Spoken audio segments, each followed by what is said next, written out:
In today's episode, we pick up with part 2 of the interview with Nick Stammers.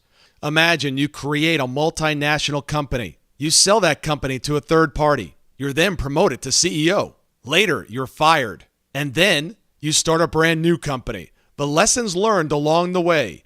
Stay tuned to the conclusion of this incredible interview. Welcome to this edition of Peak Performers Podcast with your host, Thor Conklin. Thor will be sharing the necessary tools, strategies, and psychology you'll need to become a peak performer in any area of your life or business.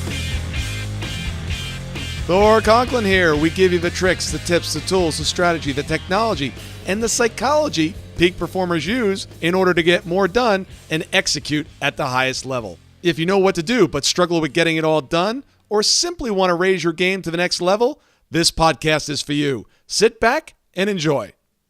What do you wish you started earlier in life? Well, I wish I'd started my business earlier.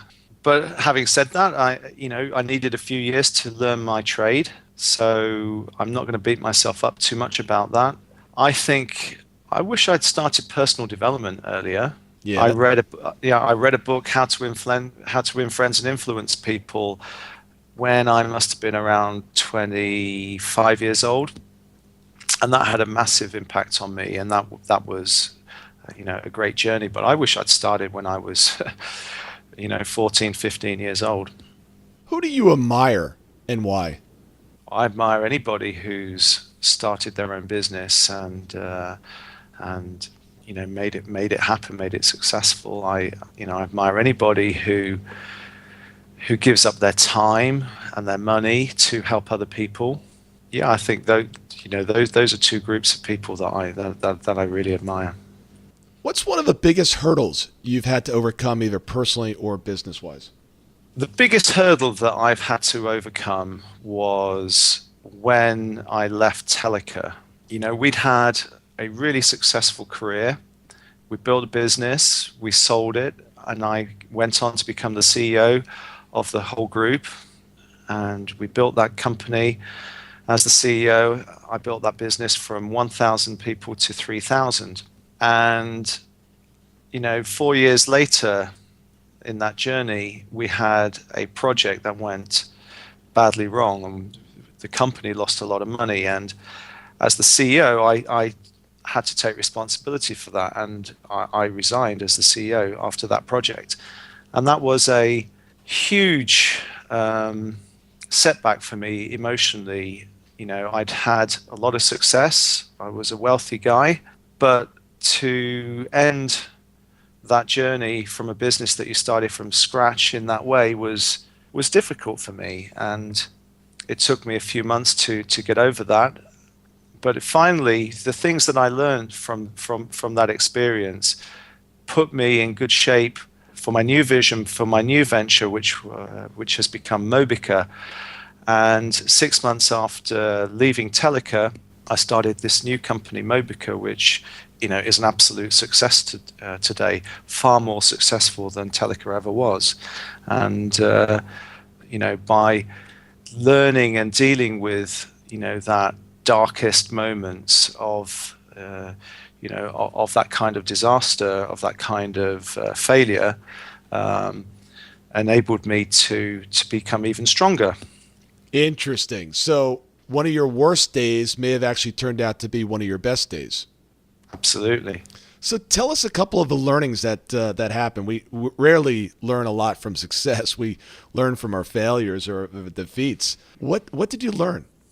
Okay, so I learned that when you are at the top, you've got to be careful not to believe in your own success. The things that made you successful are things which you need to hold on to, and just be aware that this too shall pass. That there are always challenges around the corner.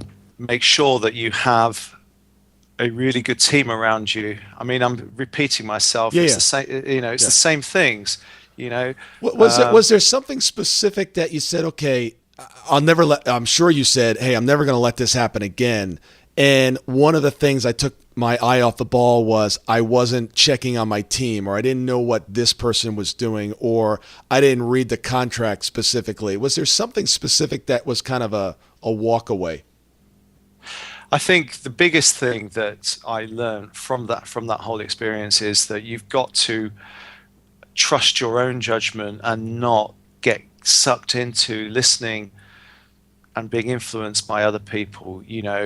I knew that business inside out, and the risks that we took, I knew at the time that they were too risky. Yeah, I took them under pressure from some of the people around me. And rather than say no and take a smaller hit, I took some bigger risks which had bigger consequences. And I felt uncomfortable at the time, and I didn't trust my own judgment, and I listened to other people too much.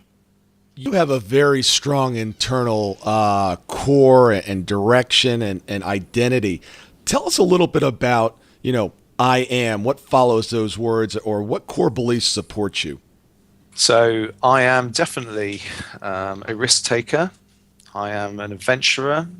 I love life. I love living life. I love to give and to help other people be the best they can be. I'm generous. I'm caring. I'm very reasonable in my relationships and my behaviors in business. I'm fair, and I'm a leader. And one thing that I've noticed about you as well is I think before you just come to an answer or conclusion on something, you really take a moment and think before you speak. And I've always admired that about you. I've always found whenever I've asked you a question, there's been a pause and an intentional answer with deep thought. Yeah, I think some people speak without thinking, and it's important to come from the heart. And so sometimes I think just taking a pause to kind of connect with what you're really thinking is important, rather than something that just comes off the top of my head. If I pause from time to time, it's because I'm just trying to get connected with myself. Yeah, and it comes across very real and genuine. So I've always appreciated that. Thank you. If you had to go back and do things differently, not that you regret anything, but if you wanted to do things differently just to kind of improve them or give them a little different spin, what would you do a little differently that might have accelerated your process quicker or something along those lines? Oh, I can't answer that question. I don't even go there. I mean, what's happened, and from everything that's happened to me, I've learned and become who I am, and I am really happy with who I am. And so the success that I've had or the failures that I've had are kind of all part of me. So I can't even stop to think about how to answer that question. What about your biggest weakness? My biggest weakness is also my biggest strength, or one of my biggest strengths, and that is I'm a little bit stubborn. And if I decide I'm going to do something, I just do it, and I don't stop for anything. And that can also be my weakness too. If you had the chance to spend 1 hour with someone dead or alive, who would it be, and what would you ask him or her? Wow, that's a difficult question. I mean, there's a bunch of people that I would like to spend an hour with. I think it would be pretty cool to spend an hour with Jesus and ask him if there's really heaven out there. That's a great answer. No one's ever said that. That would shape the way I live my life, I guess. If you had 90 seconds to depart some words of wisdom to your kids, what would you say in those 90 seconds? I would say, follow your heart. Never give up on your dreams. Really take time to learn from your setbacks. I would say give more than you get, and, find a way to make a difference. Take care of your family and your friends, and love yourself. Beautiful. Beautiful. Nick, tell us some of the things you're passionate about right now. I know you're working very closely with Just Helping Charity. Tell us what you're up to. Yes, I'm working on a charity, Just Helping, which I started 4 years ago. With the help of my friend Norman, we've managed to build this charity. It's all about volunteering and enabling people to volunteer to get people engaged in doing things in their local community. I find that there are, people want to contribute and do something, but it's not always easy. So, inspired by, a couple of other charities and a couple of events, we've set out to build Just Helping. And the key thing that we've been doing the last couple of years, and we want to build on this, is to grow a Christmas tree collection service that we provide to the general public, where we collect Christmas trees in exchange for some donations, and we then give a large proportion of those donations to the local hospice in the area, and then the remainder of those donations we get the teams that collect those trees to nominate some local charities or good causes. So this year we raised over $120,000 equivalent, and that money is going to hospices around the UK and other good causes. And we had over 200 volunteers. And I'm coming from a business background, somebody with business expertise, and I'm trying to build this charity to be business-like, so that it can stand on its own 2 feet and continue this journey moving forward, and become really independent, so that it can be self-financing and continue to grow and support volunteering and contribution in communities around the world. So we're just small right now, but growing fast. And so, always looking for people to help us on that journey. And if the listeners want to get involved with the organization, how do they contact you? Yeah, so if anybody wants to get involved or to help or support us, you can find any information about Just Helping on the website. It's just-helping.org.uk. You can find out information there about what we do, and make contact with us about volunteering. Or you can get in touch with me directly. My email address is nick.stammers@mobica.com. I'd be happy to engage with you about how you could help us with that. All right, we're at the part in the interview that is the rapid fire execution round. Nick, you're going to get 12 questions. You have 2 minutes to answer those questions. Why 2 minutes? Peak performers, if they have 2 minutes and they have a task to do, they just knock it out. They don't put it on their to-do list. They just get it done. Okay. Are you ready? I'm ready. Awesome. One thing you must do every single day. Exercise. Your favorite thing to do when you're not working. Spending time with Katie. Name the best decision you've ever made in business. Starting. Name a profession you'd like to attempt other than your own. Being a sports instructor. Your top goal for 2016. To become very proficient in my new airplane. Name one thing you did poorly last year, but this year you actually do a little bit better. Manage my fitness. One thing you were told that turned out to be the most true. You can achieve anything you want to achieve if you really focus on it. How old were you when you knew you could be successful? I think it must have been around 14 years old. Name the one thing you'd like to learn in the next 6 months. How to be proficient flying my new airplane. Name the skill you have that you're most proud of. The skill I'm most proud of is having balanced and good insights in business. Most useful app you're currently using. There's a new app on my island called Jersey Bean, and it's amazing. Your top priority in life. To be happy. Awesome. You survived the execution round. Well done. Nick, do you have any parting advice for the listeners? The last thing that I would say to anybody thinking about starting a business or moving forward in their business comes back to, some wise words. In the village where I live, there is a granite hand. It must be 6 feet big, and it's this hand, this fist, clenching a shell. And engraved on this massive granite hand is a phrase that says, "The only impossible journey is the one you never begin." And that says the most important thing that I've learned in business is that you must start. Most businesses fail because, it's not the money, it's not plan, it's not the strategy. It's most of the businesses never start.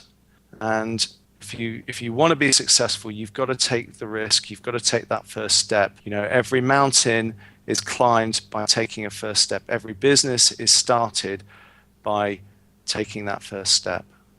You've got to work hard.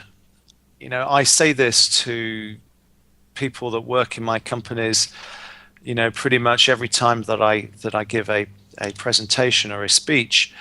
I hear so frequently, and I meet a lot of people that think that they can create what's called, in quotes, a passive income.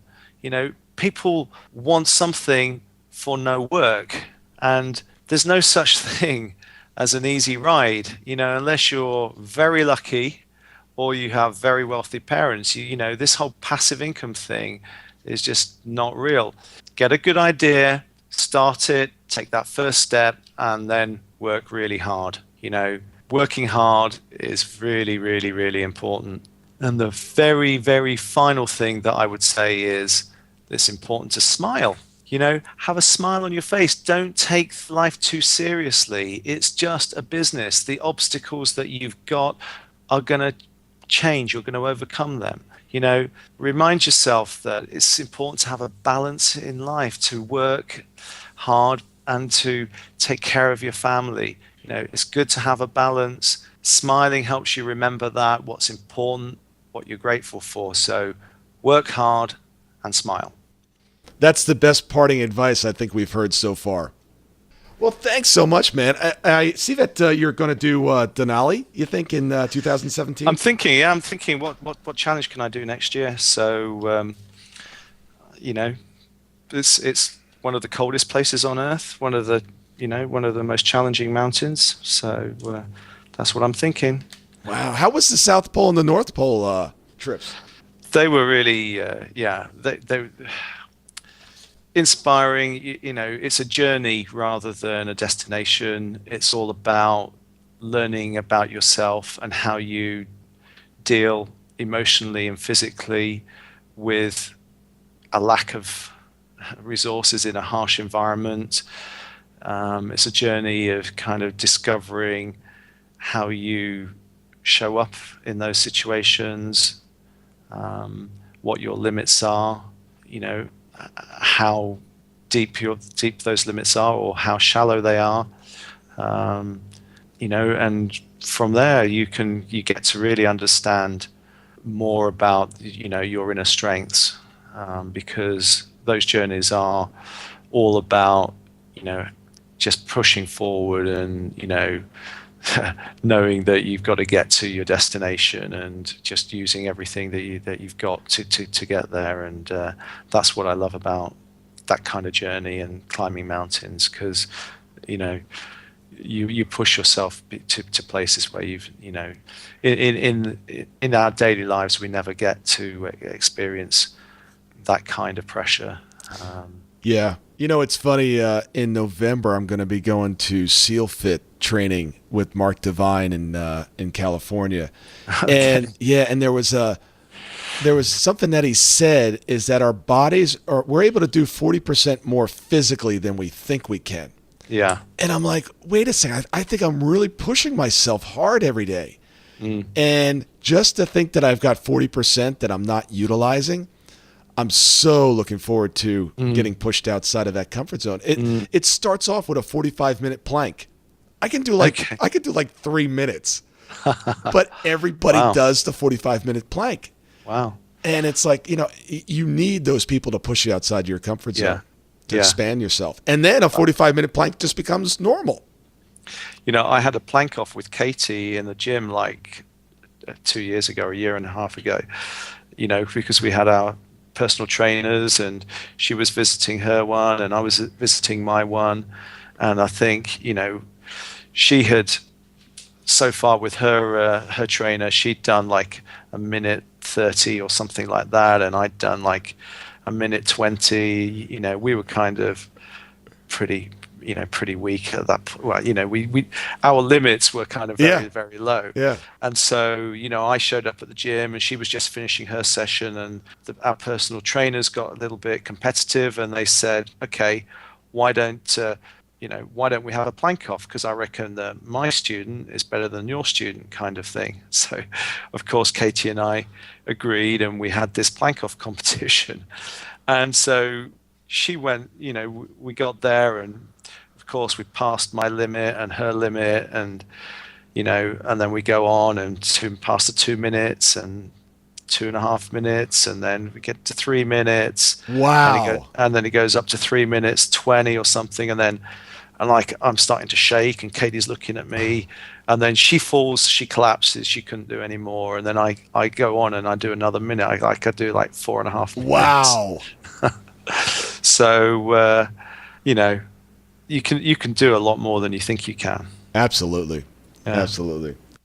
Being a peak performer is all about execution. Think of those people that that you consider peak performers. Some have had great plans, some are really smart, some just have natural talent, and others are highly educated.